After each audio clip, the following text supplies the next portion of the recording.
Estamos una vez más aquí en la sala VIP con nuestra psicóloga de cabecera, Lara Ferreiro, pues para hablar de este tema que nos trae de cabezas a todo el país, que es el tema de Ana Obregón. Ya lo sabemos todos, aparte de ser madre, abuela de la manera que sabemos mediante maternidad subrogada, ahora estamos todo el país comentando el libro póstumo de Alex, que no sé si decir, Lara, que es libro póstumo de Alex o es el libro de Ana con algún texto de Alex, porque el peso gordo del libro es la aportación de Ana Obregón. Claro, o sea, tengo aquí las páginas de Alex que fueron, pero fueron de las, a ver cuánto era. O sea, en realidad es bastante poco. O sea, mira, a ver cuánto es exactamente, lo tengo aquí. Sé que lo de Pone, Alex creo que son como 35, ¿no? pone 72 páginas, están escritas por Alex y 313 por ella. Hmm. O sea, de las 313 páginas, con lo cual, bueno, yo me lo estoy leyendo y no dejo de sorprenderme. O sea, yo no sé qué está pasando con la salud mental de Ana Obregón, yo no sé si la están evaluando bien, pero bueno, cosas que a comentar, ¿vale? Que a mí me han llamado mucho la Hmm. atención. Narra dos episodios casi noveleros ¿vale? Del suicidio, pero en este caso que es muy importante matizar que Ana Obregón no se ha intentado suicidar. Es que a nivel psicológico y psiquiátrico no cumple los criterios. Lo que ha ocurrido son ideas y gesto suicida, que esto son cosas distintas. Hay padres que se le han muerto sus hijos en los 6 primeros meses, tienen esas ideas, como decir, pues me quito del medio, ya no quiero seguir viviendo, pero es una cosa que luego no lo van a hacer.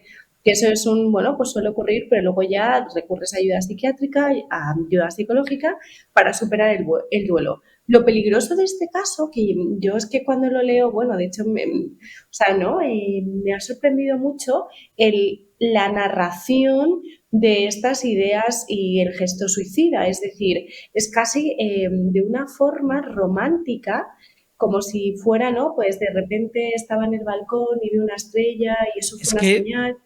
hay un momento, Lara, en el relato de los dos presuntos intentos de suicidio que incluso da la sensación, sí, de estar, bueno, todo el libro es muy literario en el peor sentido, no en el mejor sentido, pero es cierto que en esos dos casos en concreto, claro, luego tú ahora nos cuentas, no es un intento de suicidio, sino una idea suicida que es habitual en las personas que por desgracia pasan por esas pérdidas. Claro, cuando ella, en el momento que ya lo convierte en literatura, le da avisos de narratividad, de narrar una escena, y yo no sé hasta qué punto, bueno, lo que estabas contando, cuando dice aparece una estrella, es que Claro, ocurre una le quita cosa, es también que mucha credibilidad, aunque imaginémonos que hubiese sido real, es que ya la forma de narrarlo le quita toda la carga. claro, el problema de todo esto, y a mí me parece peligrosísimo, de verdad, cuando yo lo estoy viendo, está abierta en carnes, una persona que en este momento está muy vulnerable, imagínate que no, pues de síntomas depresivos, que no se encuentra bien, un adolescente que lo lee, es decir, poblaciones pues ansiosas depresivas y que está entre la duda de pasar a la acción o no, lee esto y el efecto de llamada que podría tener, o sea, es muy alto porque al final se presenta, ¿no? Como si el suicidio fuera una solución a los problemas y para nada lo es, porque hay una idea, ¿no? De todo esto romántica y hay gente que dice, oye, pues me tomo pastillas y ya se acabó con todo. Y hay gente que se asfixia por el camino, que es horroroso. Entonces es muy peligroso el contarlo de esta manera y hacer esa mercantilización de un tema tan grave. Además, ocurren varias cosas. Hay que diferenciar entre tres opciones. Una cosa es la idea de suicidio, ¿vale? Como tal, es decir, una persona que lo piensa con gestos suicidas. Otra cosa es el plan, que lo tiene súper detallado el día, la hora, y otra ya es el suicidio consumado. Y son tres niveles de gravedad. El primero es un poquito menos, luego el segundo y luego el tercero. Entonces, claro, que ponga todo esto en un libro con los millones de personas que lo van a leer, con toda la repercusión que tiene y encima de esa forma, a mí es lo que me parece muy peligroso el comercializar con un tema tan delicado. Y además, Lara, no sé si estarás de acuerdo, yo no he terminado de leer el libro, es cierto que el relato, el grosso del relato, por lo que estoy viendo es, yo creo que el morbo de las ventas del libro era, no se nos escapa a nadie, conocer los detalles de cómo había decidido, bueno, convertirse en madre por gestación subrogada. Pero realmente el grueso del libro, por lo que yo estoy viendo, es desde el momento que se le diagnostica esa forma de Ewing a Alex Lecchio, es ese relato de cómo unos padres, en concreto Ana, porque es un relato en primera persona, bueno, pues enfrenta a esta realidad, lucha, eso está bien, pero es cierto que en todo momento, incluso en los detalles más pues que para cualquier persona son complicados de exponer, hay un punto como de teatralización en el propio texto que dices, es verdad que la historia es dramática, además sabemos el final que por desgracia tuvo.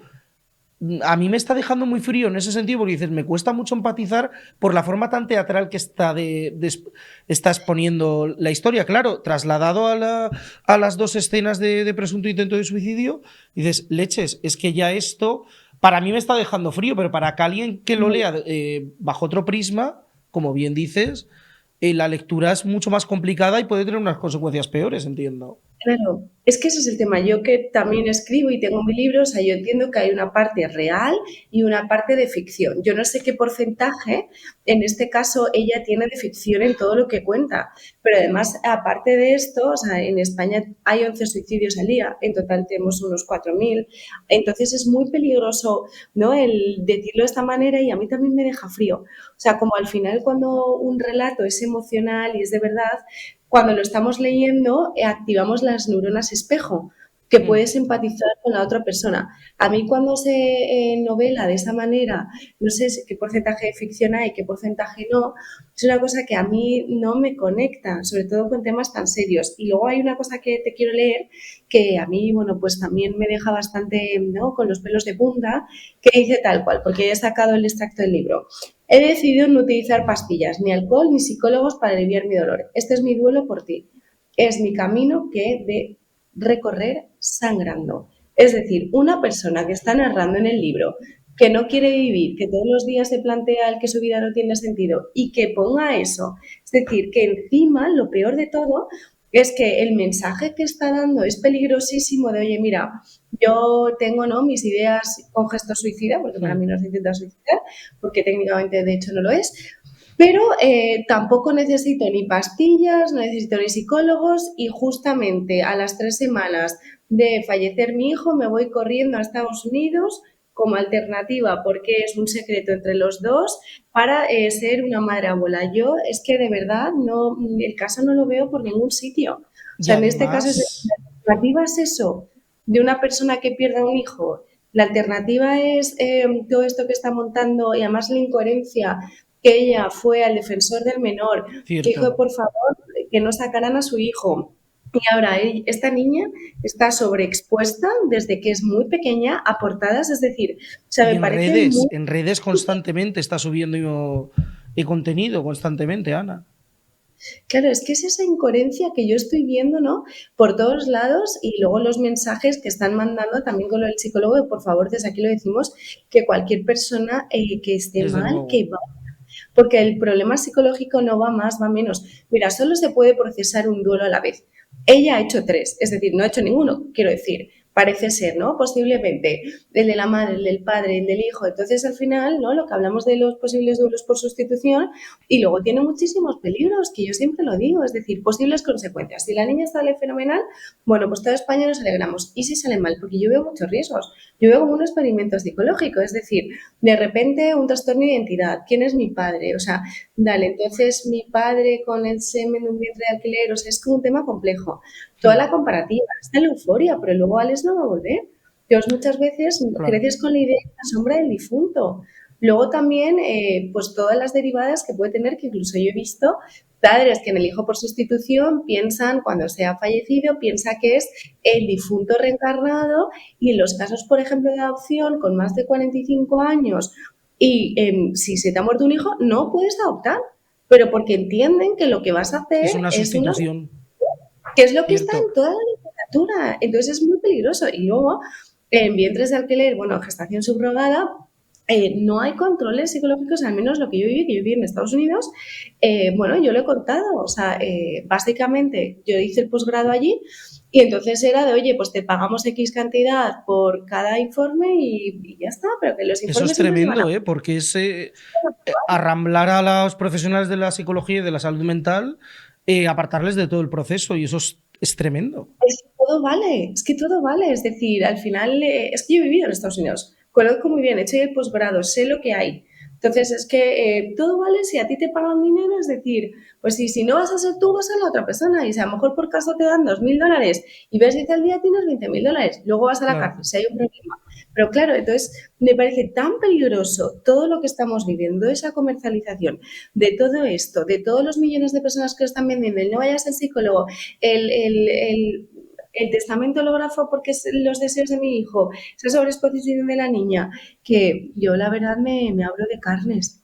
Además, hay un momento en el libro, cuando hablando de esto de los duelos, ella comenta cuando fallece su madre, por desgracia, al año siguiente de perder a Alex, y ella dice, hay un momento que se dirige personalmente a su madre en el libro, le dice, lo siento mamá, porque todavía no te he llorado como te mereces, porque estaba ocupada pues con el duelo de mi hijo, de Alex.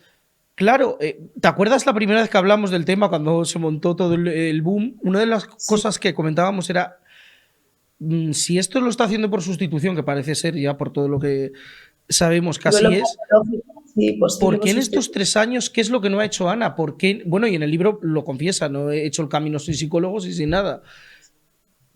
¿Por qué ha estado tan mal aconsejada Ana? Es verdad que si uno no se quiere dejar ayudar, no le va a ayudar nadie, pero da la sensación que nadie en el entorno de ella le ha dicho, Ana, no es la manera ortodoxa y óptima de afrontar esta tragedia. Claro. Sí, de hecho nadie lo sabía, lo de irse a Estados Unidos. No sé si es porque quería evitar las críticas. Hay personalidades narcisistas que solo piensan en ellos y que le importa nada y menos los consejos de los demás. Entonces, hay personas que piensan que es que no van a ir a un psicólogo porque quién se creen ellos de, ¿sabes?, de aconsejarnos y ayudarnos, precisamente porque a lo mejor lo que vas a escuchar no te gusta. Entonces, como no te gusta, lo evitas. Y lo evitas y haces lo que te da la gana, a cualquier precio y con cualquier consecuencia. Bueno, la peineta de Lequio que es simbólico, ¿no?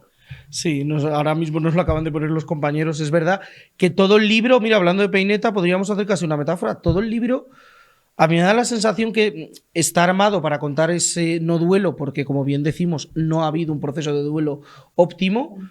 Está, pero el fin último del libro es justificar, bueno, yo esto lo he hecho porque es la última voluntad de mi hijo, sabemos todos que, aunque Lequio está siendo bastante cauto, sabemos cuál es la posición que él tiene respecto a esto, Alexandro Lequio, pero hay un momento en que le involucra incluso en esto, en uno de esos presuntos intentos de suicidio, cuando ella dice que pone un pie, prácticamente salta sobre la barandilla y es su ex marido in extremis quien la salva y le dice no lo puedes hacer porque tienes que terminar, bueno, cumplir la última voluntad de Alex, que ya es involucrar una vez más a Alexandro bueno, tú sabes que esto se iba a llevar a cabo en estos Claro. términos, que A sabemos que ver, él claro, no está de acuerdo en ello. o sea, Alessandro Lecchio es un señor, es decir, él siempre va a proteger a Ana porque la desgracia que comparten, que no se nos tiene que olvidar que también él ha perdido un hijo, son Claro. diferentes formas de llevarlo, ella de una forma muy expuesta y él de una forma mucho más cauteloso y mucho más recogido y mucho más hacia adentro, y en este caso al final, claro, están involucrados, es una triangulación.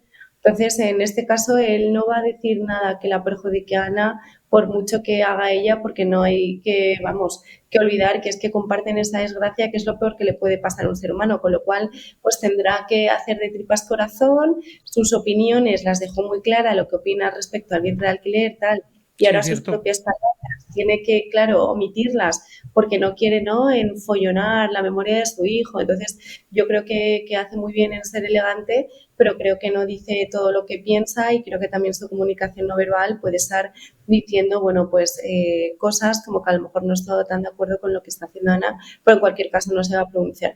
La verdad que yo creo que estamos ante un caso muy inédito, muy complejo, muy excepcional. Yo no me había encontrado nada así nunca jamás y creo que no nos habíamos encontrado nada. Esto al final no deja de ser pues un experimento en muchísimos sentidos y luego tendremos que ver a ver cómo acaba y yo no sé si todavía nos falta más información de la historia porque al final es verdad que el libro hacia donde va es, oye, pues esto fue ¿no?, los deseos Sí, de bueno, póstumos o los deseos de mi hijo. Hay personas que también en este proceso de duelo pues tienen, ¿no?, pues delirios, tienen ficción creada, cuando, bueno, pues se les muere un hijo fruto pues, de toda esa distorsión. Yo tuve un caso de una persona, un padre que perdió un hijo, y entonces le dio por ideas delirantes de tipo celos, como que su mujer le engañaba con otro, puso cámaras y tal, pero porque tenía tanto miedo a perder a la persona que más quería, que era su mujer, que empezó a novelar todo este tipo qué de tremendo. historias. Y entonces tuvimos que trabajar todo ese tema porque era un espionaje constante a su mujer porque pensaba en su delirio que le estaba engañando. Ahí en toda la historia de Ana Lara hay una cosa que a mí me llama la atención. Claro, como dicen el refrán, a todo lo pasado, todo son señales, pero es verdad que bueno, el proceso de maternidad subrogada no se circunscribe a los 9 meses de embarazo, sino que empieza de manera previa. Ahora sabemos que 15 días después de la pérdida de Alex, ella ya estaba maquinando todo esto. En estos 3 años, hasta que hemos sabido que ha sido madre de nuevo, o abuela, como ella lo quiere decir, eh, todas sus intervenciones públicas era un duelo que parecía que no iba a tener una gestión óptima ni positiva. Bueno, sus frases, no quiero vivir, no voy a saber sobrellevar esto y posiblemente mi vida acaba aquí, son constantes. 3 semanas antes de marcharse a Estados Unidos para el parto de la niña, le concede una entrevista a Luz Sánchez Mellado en Icon, una revista asociada al país, al periódico El País, y bueno, sigue en esa senda. ¿Por qué ese doble lenguaje de cuando ella ya sabía que, supongo que para ella era una ilusión, porque es la única manera que ella ha encontrado, errónea o no, de sobrellevar esto? Si tenía esta ilusión, ¿por qué tenía este discurso público de todo lo contrario, vendo que estoy fatal y que prácticamente voy a acabar conmigo mañana?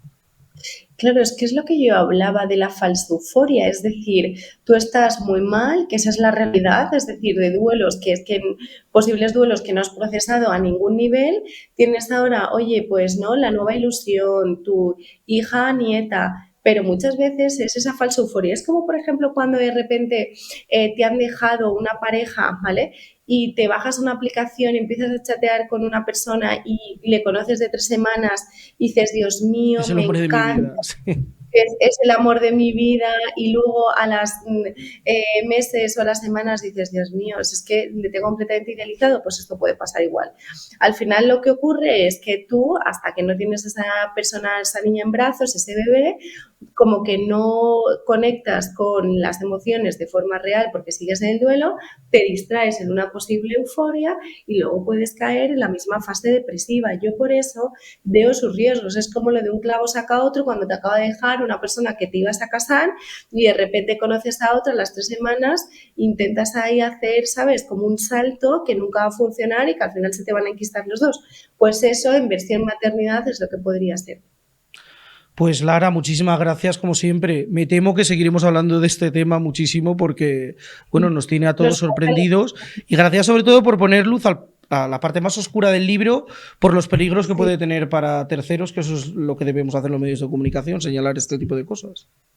Y el mensaje final es que, por favor, cualquier persona que nos vea y que lo necesite, que vaya a un psicólogo Desde experto, luego. profesional, que si necesita medicación también, que al final no hay que frivolizar con los intentos de suicidio, que yo lo he vivido en terapia con gente muy mal, muy depresiva y es algo que verlo en vivo te desgarra y no novelar nada para no fomentar ningún efecto llamada ni nada que pueda perjudicar a los demás. Desde luego, con eso nos quedamos, Lara. Muchísimas gracias. Un abrazo muy fuerte. Adiós.